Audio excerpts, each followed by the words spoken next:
This is Tobin Slavin with Must Try It Media, and I'm back again with a social media minute. Today we're talking about Facebook Graph, or the new graph search from Facebook. Now this is still in beta, not everyone has it. It is being released to folks, so you'll have an opportunity to try this out on a limited basis, but we're really expecting that this is a big move by Facebook, looking at where they can go in the future and also creating a product, a different kind of search that rivals what Google has been able to do, that has powered Google to become the great worldwide company that it is. In fact, one of the most valuable companies in the world right now. Now with Facebook, what we do know about this graph search is that all the information that we've been putting in there, all the companies and products and places that we go, we check in, or that we like, all that information has been captured in this giant database. And now they're saying we're going to be able to access that information through the graph search. That means the searches that we might do, like what kind of music are my friends listening to, or what kind of restaurants have they visited, we can actually start to see answers to our questions sorted and sifted by the information of the people that are in those social networks around us. Now we know with traditional web search we have links. The links between websites determine largely where you show up in that Google search. Are you number one, or are you on the 5th page and nobody can find you?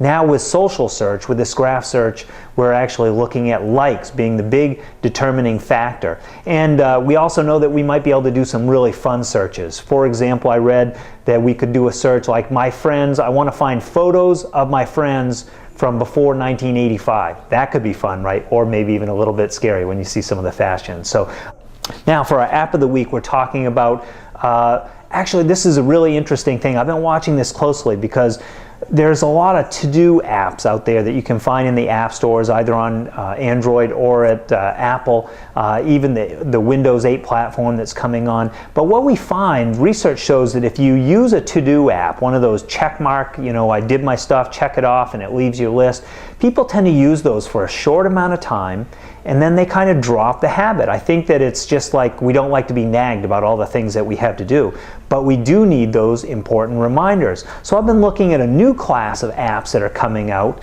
One is from Apple, it's called Reminders, it's free. Another one is called Checkmark. And Checkmark is, it's actually a paid app. Right now it costs $4.99. But what these apps do differently is they trigger a reminder to you based on where you are. There are all kinds of reminders, and these can be important ones. Remember, if we forget to do something, sometimes it's not such a big deal, but if we forget to file important papers or forget to show up at an important interview, it can be life-changing information. So having these reminders available to us and using some of these apps, I think people are exploring a whole new territory of time-based and location-based reminders. It's kind of exciting.